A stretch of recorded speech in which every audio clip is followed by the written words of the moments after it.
The rope snapped tight before Cole Harlan even saw it. He was riding the ridge above Dry Creek Canyon when the sound hit him. Not a scream. More like the grunt of something enormous being pulled against its will.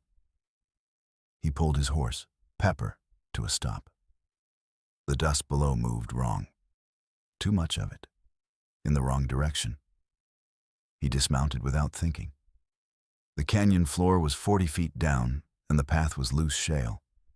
The kind that slides under boots like it's got somewhere better to be. Cole went down anyway, grabbing at scrub brush to slow himself, his worn leather boots cutting sideways into the slope.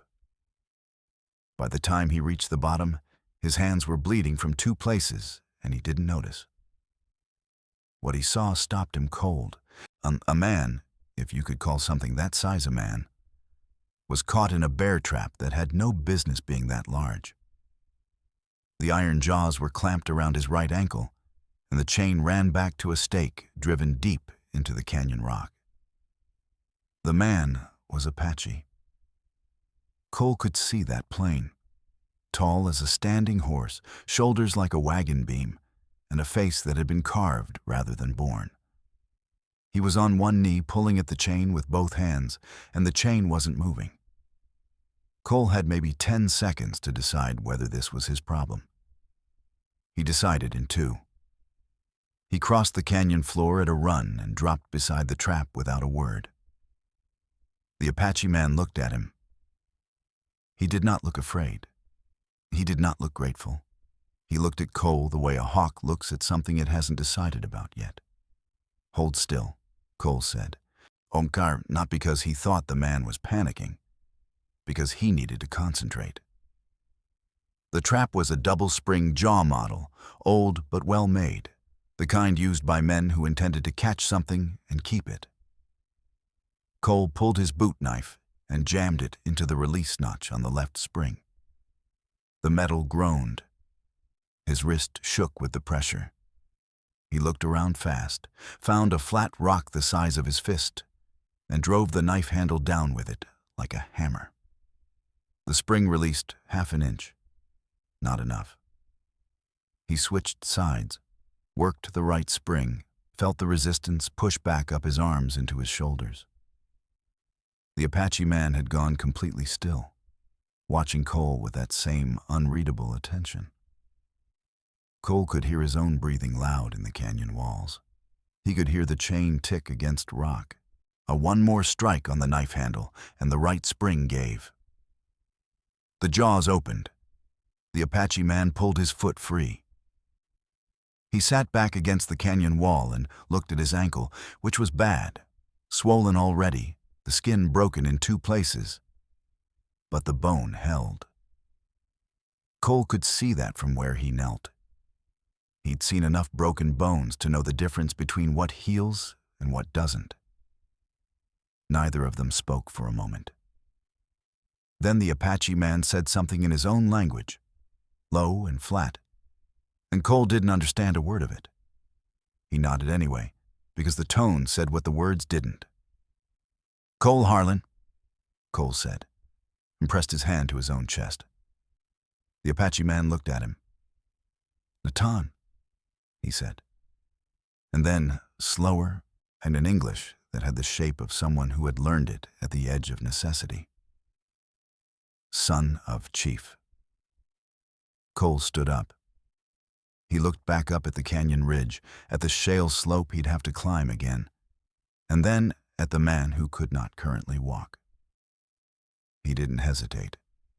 It took them the better part of an hour to get Natan up that slope. Cole went first and pulled. Natan went on one knee and one good foot and pushed with everything he had. Twice Cole nearly went backward down the slope, and only Natan's grip on his belt kept him from it. They reached the top covered in dust and breathing hard, and for a moment they both just sat on the rim of the canyon and looked at the sky. Pepper regarded Natan with the professional suspicion of a horse who had seen too much. Cole gave Natan water from his canteen. Natan drank half and handed it back. Cole drank the rest. Camp, Natan said. He pointed north. Cole looked north. The hills rose into pine country, and somewhere in those pines was a fire he couldn't see and a people he didn't know. He put Natan on Pepper, which Pepper accepted with a kind of resigned dignity, and walked the horse north through the afternoon heat.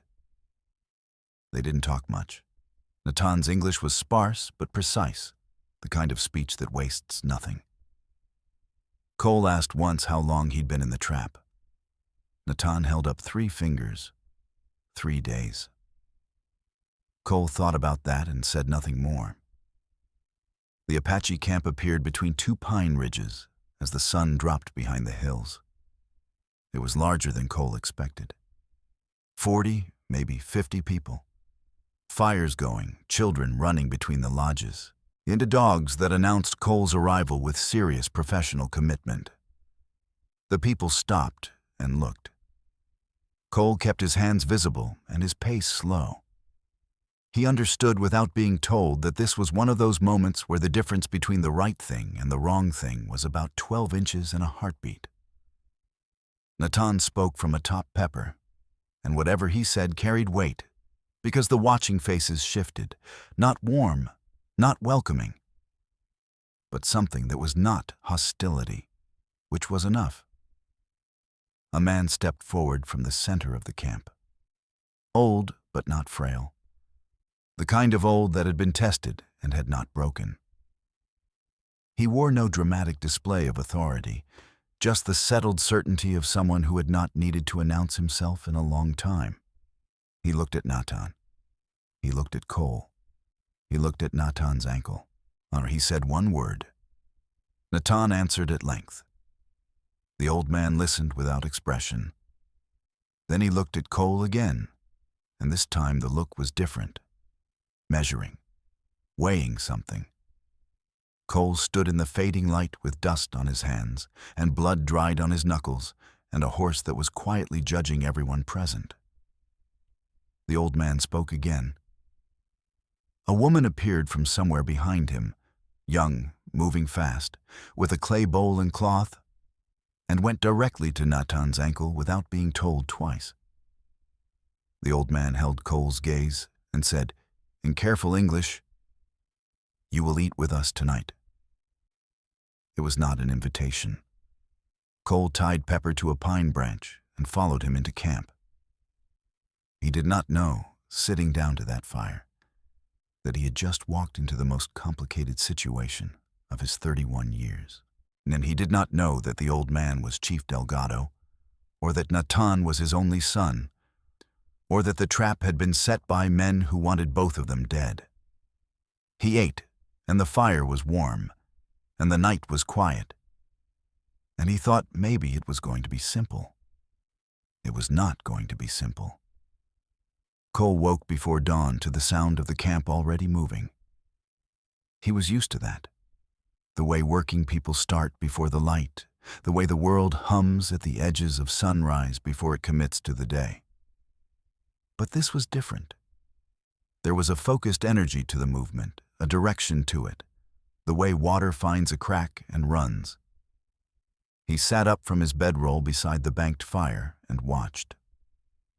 3 men were speaking quietly near the chief's lodge, their heads together, their hands pointing south and east in turns.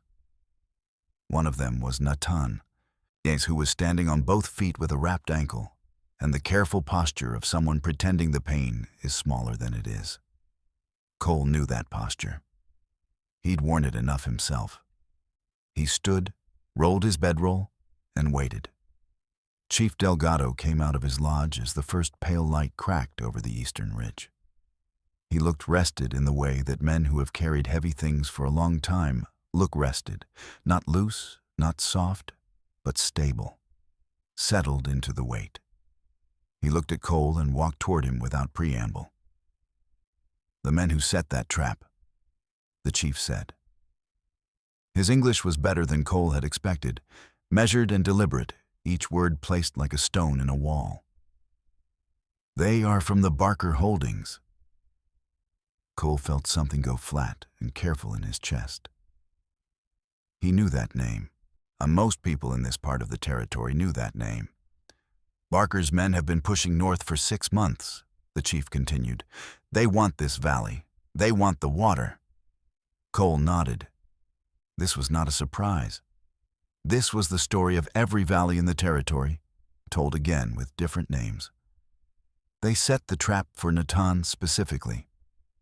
The chief said, "They know he is my son. They know if he is gone, the people will have less reason to stay." Cole looked at Natan, who was listening and not listening, watching the southern tree line with the focused attention of someone cataloging threat. "Why are you telling me this?" Cole asked. Delgado looked at him steadily. "Because you pulled my son from that trap. Because you walked into my camp with open hands, and because—" He paused, and then something moved behind his eyes that Cole couldn't read. "I have been watching you since last night." Cole waited. "You're not like the others who come through this land," Delgado said. "The ones who look at the valley and see only what they can take from it." "I'm just passing through," Cole said, which was what he always said, which had been true for 11 years. "Perhaps," Delgado said. There was a silence that had weight to it. Then Delgado said, "I have a daughter." Cole's brain, which had been tracking threat assessments and exit routes and the distance to where Pepper was tied, went very quiet. "Her name is Leora," the chief said. "She is 24 years. She's not simple or easy. She has refused every man I've suggested to her for 3 years." He looked at Cole with the expression of a man stating a problem he intends to solve. "I am not suggesting this time." Cole opened his mouth. "I am telling you," Delgado said, "that you will meet her, that she will assess you, and that if she finds you acceptable, you will marry her." "Chief," Cole said carefully, "I appreciate the honor. I truly do. But I don't." "You saved my son's life," Delgado said. "In our way, that is not a small thing. That is a debt that does not have a small answer." Cole looked at Natan, who was still watching the tree line and offering absolutely no help. "And," Delgado said, with the precision of a man closing an argument, "I need a man who can stand between my people and what Barker is sending. A man the territory will listen to, and a man who knows this land and does not fear it." Cole stared at him. "Leora will decide," Delgado said, as if this resolved something. "If she says no, you ride out with my blessing and a good horse. If she says yes—" He made a gesture that was almost a shrug, almost a smile. "Then you stay." Cole wanted to say many things. He said, "When do I meet her?" Delgado nodded, satisfied. "Tonight." He walked away. Natan finally turned from the tree line. He looked at Cole. He had, Cole now noticed, a very dry sense of humor that lived entirely in the eyes. "She is not easy," Natan confirmed. "You already said that." "I am saying it again," Natan said. "Because the first time I said it, you did not look alarmed enough." Cole looked at the sky. Pepper, tied to her pine branch 20 feet away, I looked at him with the expression of a horse who has been through 11 years of this man's decisions and has accepted her fate. Somewhere in the camp, a woman laughed, loud and unguarded, the kind of laugh that doesn't care who hears it. Cole turned toward the sound without meaning to. Natan noticed. "That is her," he said. Cole turned back. He picked up his hat off the ground and put it on. "I need coffee," he said. Natan almost smiled. "We have tea." It was going to be a very long day. By the time the afternoon heat flattened everything in the valley to a slow and dusty stillness, Cole had learned 3 things about Leora without meeting her. 1. She was the person the camp's children ran to first when something went wrong. which said something about the kind of person she was. Not soft, but available. Oh, not careful about who needed her. 2. She had an argument with one of the elder women that lasted 20 minutes and ended with both of them laughing, which meant she was the kind of person who could fight without breaking the thing she was fighting over. 3. She had been watching Cole from a distance for most of the morning and had not once let him catch her at it. That last one was the detail that stayed with him. Cole spent the day making himself useful, because standing around in a camp waiting for something to happen was a good way to become a problem. He fixed a wheel on a supply cart that had been listing left. He helped carry water up from the creek, which was a longer haul than it should have been, and explained why the water access dispute with Barker was not a small thing. He spent an hour with Natan going over the southern approach to the valley, mapping the terrain in his head, thinking about where men on horseback would come from and where they could be slowed. Natan's ankle was bad, but not broken, as Cole had guessed. It would carry him in 3 days. In a fight, he'd carry it in 1. In the late afternoon, Cole sat outside the main fire circle and cleaned his rifle. Not because it needed cleaning, because it gave his hands something to do while his head worked. "You are very thorough with that." He looked up. She was standing 6 feet away, and he had not heard her come. That was the first thing that registered, not what she looked like, but how she moved. Like the ground owed her nothing, and she had agreed to terms. Leora was not what he'd been building in his head. He'd been building something softer or younger, or... He didn't know what he'd been building. Something that matched the idea of a chief's daughter in a story. She was not a story. She was maybe 5'6", dark-eyed, with the kind of face that had opinions living in every line of it. She wore a working dress, not ceremonial, and there was dust on her forearms from whatever she'd been doing before she walked over here. She looked at him with the direct assessment of someone who had spent years deciding what was worth her time and had gotten efficient at it. Cole set the rifle across his knees. "It does better work when it's clean," he said. "Everything does," she said. She sat down across the fire from him. Not close. The distance was deliberate. She was giving herself room to see him fully, one of the way you step back from something to judge its dimensions. "My father told you about the marriage?" she said. "He did." "And what did you say?" "I said I'd meet you first." She tilted her head a degree. "That's a more careful answer than I expected." "What did you expect?" "Most men either agree immediately to please him," she said, "or they panic and make excuses. You didn't do either." Cole looked at her. "I try not to agree to things I don't understand yet." Something shifted in her face. Slight, controlled, but there. "What do you want to understand?" "You, for a start," he said. "This situation. What your father actually needs, and whether marrying a stranger solves it." She was quiet for a moment. The fire between them was low, barely alive in the afternoon heat, more smoke than flame. "He needs someone who can speak to both sides of this line," she said.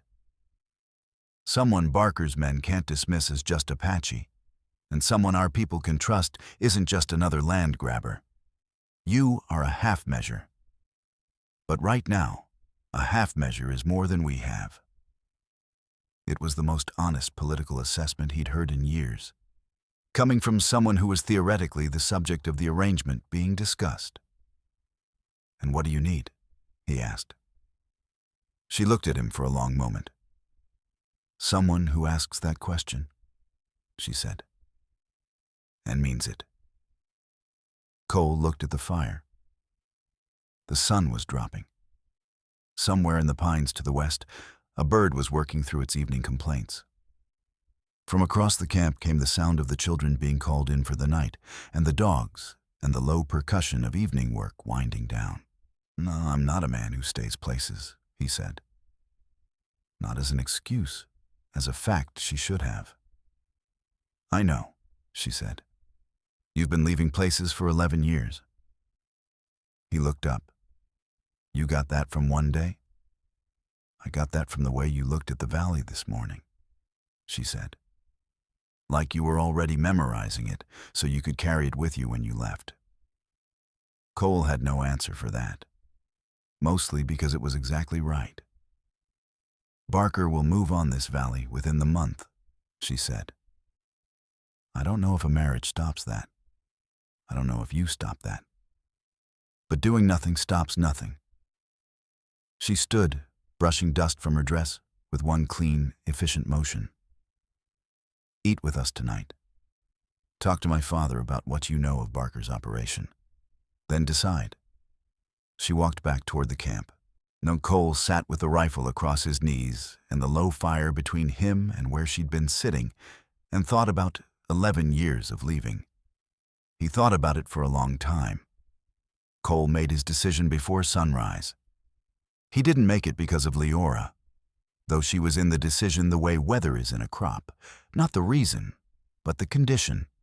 He made it because when he walked the valley's water trail at first light and saw where Barker's fence line had crept 40 yards closer than it had been 6 months ago, something in him went cold and specific.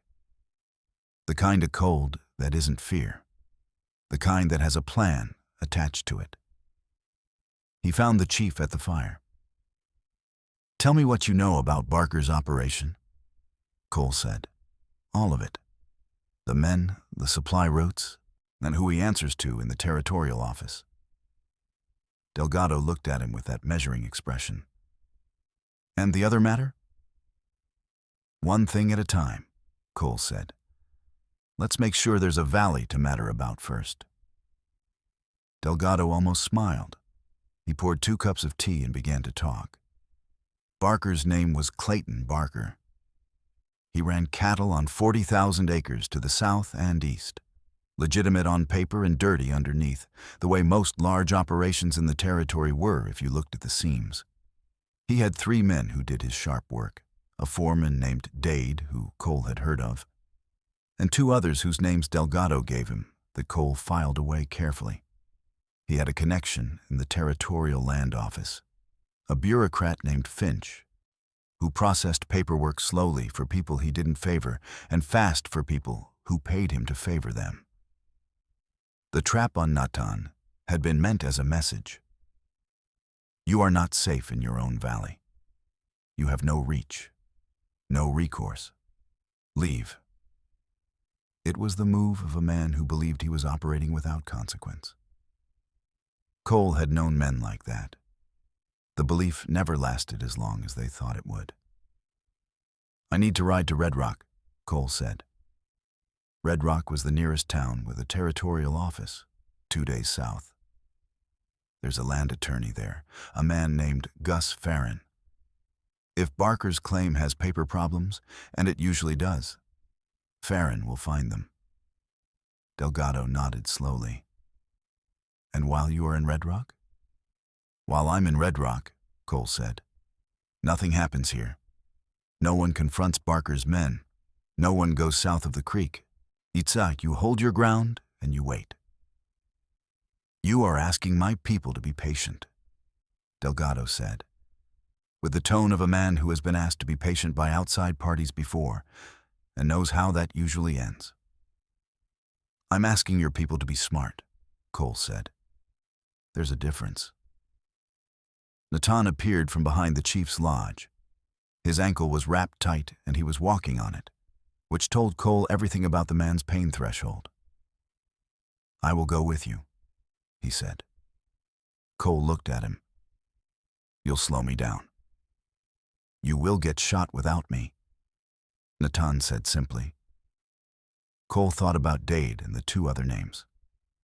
He thought about 2 days on the road south, open country, a man who'd just freed the Apache chief's son from a trap set by the people he was now riding against. "Fine," Cole said. They rode out at mid-morning, Natan on a steady brown horse named Nothing in Particular, Cole on Pepper, who seemed to have accepted that her retirement from adventure was not coming as scheduled. Leora stood at the edge of camp as they left. She didn't wave. She didn't say anything. She looked at Cole with the direct and evaluating gaze he was beginning to understand was just how she looked at things that mattered to her. He touched the brim of his hat. She turned and went back to work. Natan watched all of this from atop his horse and said nothing, which Cole appreciated. The road south was hard-packed dirt through scrub and red rock country, the kind of landscape that looks empty until you understand it. And then you see everything that lives in it and wonder how you ever thought it was empty. Cole and Natan rode mostly in silence, like the companionable kind that develops between people who have already been through something together and don't need to perform ease. On the first afternoon, Cole saw the dust. It was behind them and to the east, moving parallel, not approaching, following. "I see it," Natan said, before Cole spoke. "How long?" "Since the second ridge." Cole looked ahead. The road dipped into a draw about a quarter-mile on, a natural low point with rock cover on both sides. It was either a good place to get ahead of a problem or a good place to walk into one, depending on who was smarter. "Draw ahead," Cole said. "Yes," Natan said. "You or me?" Natan looked at the eastern dust and calculated something. "Both," he said. "Split before the draw. You go through, I go around." Cole nodded. They split without slowing, much the way a river splits around an island. And Cole rode into the draw at a steady pace, with his right hand loose at his side. The man waiting for him in the draw had a rifle across his saddle and the particular relaxed posture of someone who has done this before. Cole recognized him, not personally, by type. The kind of man who gets paid to make problems disappear, not because he enjoys it, but because he's good at it and has stopped caring about the distinction. "Cole Harlan," the man said. "You have me at a disadvantage," Cole said, keeping Pepper at a walk. "Dade," the man said. There it was. "Long way from Barker's range," Cole said. "So are you," Dade said. His eyes moved for just a fraction of a second to Cole's right, the instinct of a man checking for a second threat. Cole heard Natan's horse come around the eastern rock before Dade finished the eye movement. Dade's posture changed. The rifle shifted. Cole's hand moved. He did not draw. He stopped the movement, a deliberate, visible freeze, and said very clearly, "This doesn't need to be today." Dade looked at him, then at Natan behind him, then back at Cole. "You're riding to Red Rock," Dade said. "To see Farron." "I am," Cole said. "That's not going to go the way you think." "Then it won't," Cole said.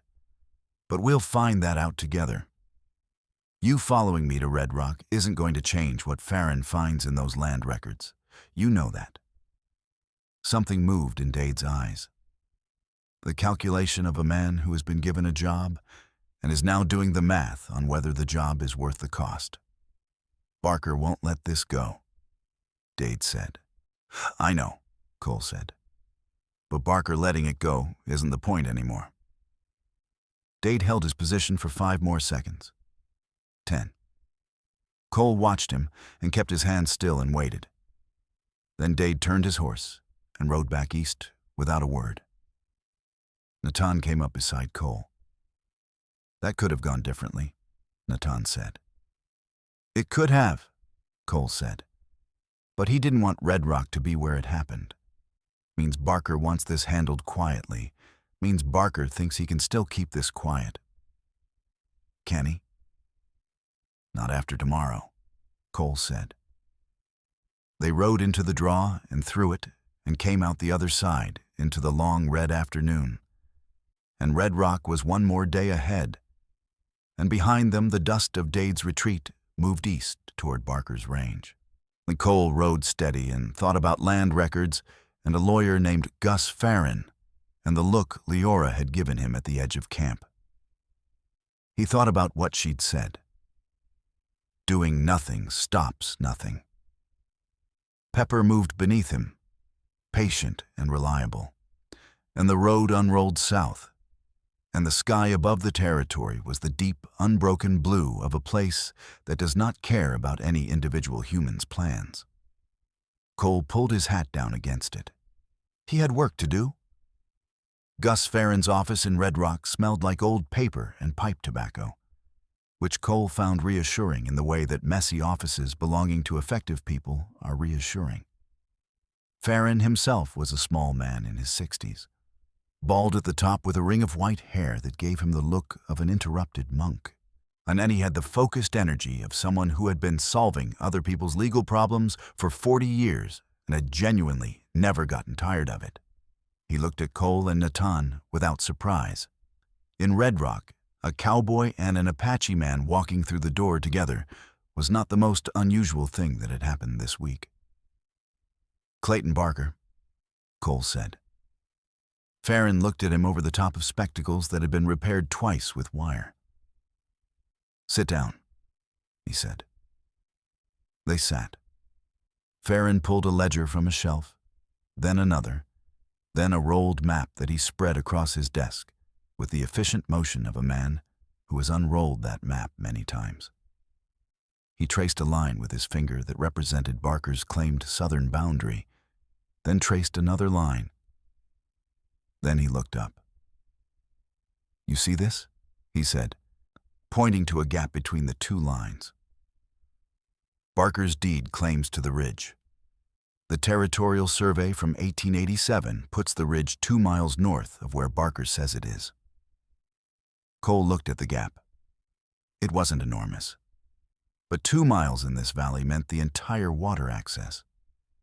The creek ran between those two lines, like it had been put there to cause trouble.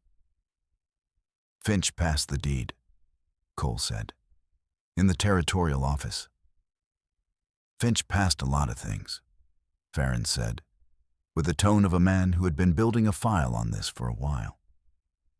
"The question is whether we can get the survey challenged before Barker moves." "He'll move within the month," Cole said. Farron looked at Natan. "The Apache land claims go back to the 1873 treaty," he said, "which Barker's deed cannot legally supersede. The problem is that someone in the territorial office has been losing those treaty documents." "Losing," Natan said. "Losing," Farron confirmed. "The official kind, which is different from the actual kind." Cole looked at the map. He looked at the gap between those two lines. He thought about the trap in the canyon. 3 days, iron jaws, a man pulling at a chain that wouldn't move. "What do you need?" Cole asked. "Signatures," Farron said. "From the Apache leadership, formally asserting the 1873 boundary, and a copy of the original survey, the 1887-1, not the version currently in the territorial office." "Where's the original?" "State Land Archive," Farron said. "In the capital, which is 4 days from here." Cole thought for a moment. "I know a man in the capital, and he owes me a long story, but the short version is he has access to the archive." Farron looked at him. "You are a man of surprising connections." "I've been passing through places for 11 years, Cole said. "You collect things." He wrote a letter to his contact in the capital, a man named Roy Briggs, who had once been a surveyor and currently worked in the land records office, and owed Cole for a situation in Abilene that would take too long to explain. The letter was specific about what he needed and when he needed it. Farron would file for an injunction on Barker's expansion claim that afternoon, which would slow the paperwork, if not the men. Cole and Natan were back on the road north by early afternoon. They were a mile out of Red Rock when the two riders appeared ahead of them on the road. not Dade. New men. And the second name on Delgado's list was a man called Wes. And Cole placed the description the chief had given him onto the man on the left without needing an introduction. "We could go around," Natan said. "They're blocking the only road north that isn't 3 extra hours," Cole said. "Yes," Natan said. "So we go through." "Yes," Natan said. Cole rode forward at the same steady pace he rode everything. There was a theory he'd developed over 11 years of riding into things that wanted to stop him, which was that speed reads as panic and stillness reads as confidence. And confidence is the most effective armor in the world against men who are waiting to see if you'll flinch. He didn't flinch. Wes and the other man held their position until Cole and Natan were 30 yards out. Now and then something in Wes shifted, a calculation completed, and he moved his horse sideways off the road. Cole rode past without speaking. Natan rode past without speaking. When they were 50 yards clear, Cole heard Wes say something behind them. He didn't catch the words. The tone was enough. The tone of a man reporting back, not acting. "They're not stopping us," Natan said. "No," Cole said. "They're counting us, making sure it's just the two of us. Barker wants to know what we got in Red Rock before he decides his next move. He will find out about the injunction by tonight," Cole agreed, "which means we have maybe 3 days before he decides the legal route isn't working and sends Dade back with different instructions." They rode hard the rest of the day, camping short in the scrub country, and reached the valley by the following afternoon. The camp knew before they arrived that something had shifted. Cole could feel it in the way the people moved. Not panicked, not slow, but the heightened alertness of a community that has lived long enough on contested ground to read the weather of approaching trouble. Delgado met them at the edge of camp. Cole told him everything. The survey discrepancy, Farron's injunction, the letter to Roy Briggs, the encounter with Wes on the road south. Delgado listened without interrupting. 3 days, he said when Cole finished. "Maybe less," Cole said. "Barker's pride is invested now. A legal challenge is also a humiliation. Men like that don't let humiliation sit." Delgado was quiet for a moment. "Then we prepare," he said. Not a question, a direction. He looked at Cole. Then he said, more quietly, "And the other matter?" Cole looked across the camp to where Leora was working at the far fire, not looking at them, very carefully not looking at them, which told him she knew they were back and was giving him space to return without pressure. It was exactly what someone who understood people would do. "Yeah," Cole said. "I think it's time to have that conversation." He walked across the camp, and she looked up when he was 3 steps away. With the direct gaze she gave everything that mattered to her. "Red Rock?" she said. "Handled, for now." He stood across the fire from her, in the same positions as 2 nights ago, the same low flame between them. "Your father wants an answer." "I know what my father wants," she said. "Must I'm asking what you want." Cole looked at the valley, the creek running silver in the late light, the pine ridges, the red rock canyon to the south, where 4 days ago he'd climbed down a shale slope because a sound was wrong. This land that he'd been memorizing to carry with him when he left. "I want this valley to still be here in 10 years, he said. "I want the people in it to be safe. I want Barker's paper claims to be ash in Farron's fireplace." He paused. "And I want to stop carrying places with me and start being in one." Leora looked at him for a long moment. "That's more honest than I expected," she said. "You said you wanted someone who asks the right questions and means them," Cole said. I figure I should also answer them that way. She was quiet. The fire was low. The camp moved around them in its evening rhythm. You should know, she said, that I am not easy. I don't manage my opinions for other people's comfort. I will disagree with you.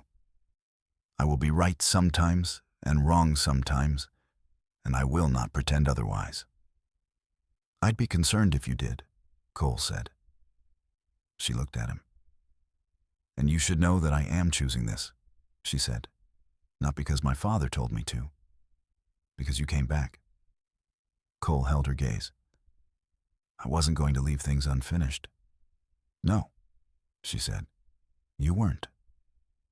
And then, after a moment, go talk to my father. Cole touched the brim of his hat and turned. Behind him, just barely, he heard her exhale, not relief, not satisfaction, but the particular breath of someone who has made a decision they intend to keep. He walked toward the chief's fire with the valley at his back and the work still ahead of him. And for the first time in 11 years, the leaving feeling was gone. In its place was something that felt like standing on ground that held. On the morning of the third day, Barker's men came at first light, 7 riders from the south, Dade at the front, moving fast through the scrub toward the valley. They did not find what they expected. They found Cole Harlan and Natan standing on the ridge with the southern approach at their backs and a piece of paper in Cole's hand. Farron's injunction, the territorial seal clear in the morning light.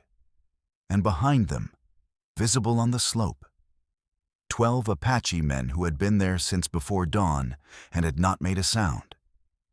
Dade pulled up 50 yards out. Cole walked his horse forward to the midpoint and stopped. Territorial injunction on the Barker expansion claim, Cole said. Us signed and filed 2 days ago.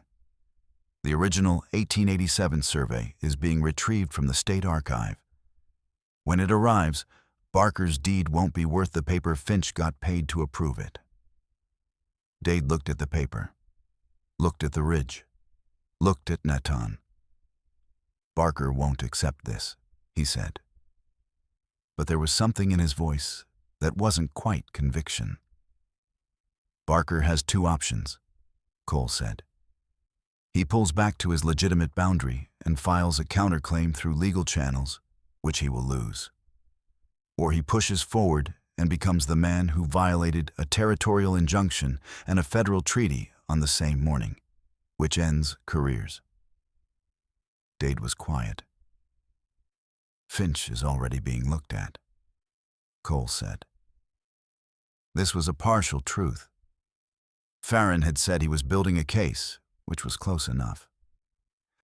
The territorial office doesn't need another problem right now. The 7 riders behind Dade held their position. Cole watched them and kept his breathing even. Ride back, Cole said. Tell Barker what you saw. Tell him the paper's real and the people on that ridge aren't leaving and the next move is his to make in front of a judge. Dade looked at him for a long moment. Then he turned his horse. The 7 riders went south in a column of dust, and Cole watched them until the dust was a smear on the horizon. And then he looked back at the ridge where Natan stood with his wrapped ankle and his absolute composure. And behind him, the 12 men who had waited in silence since before dawn. Cole let out a breath.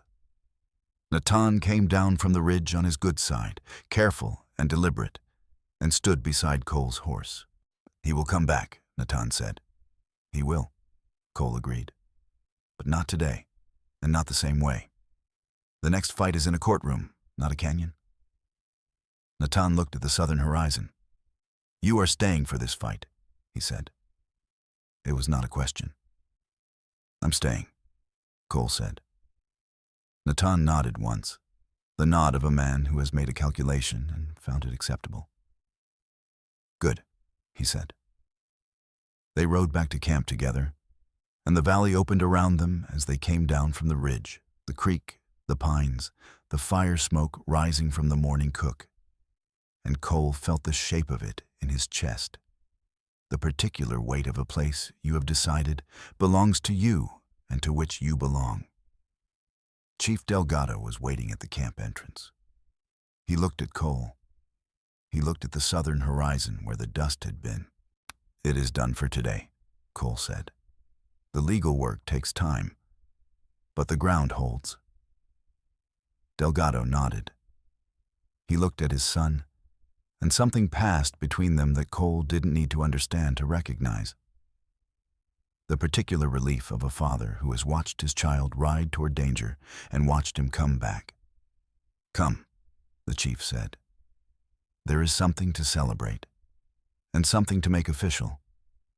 Leora was at the main fire.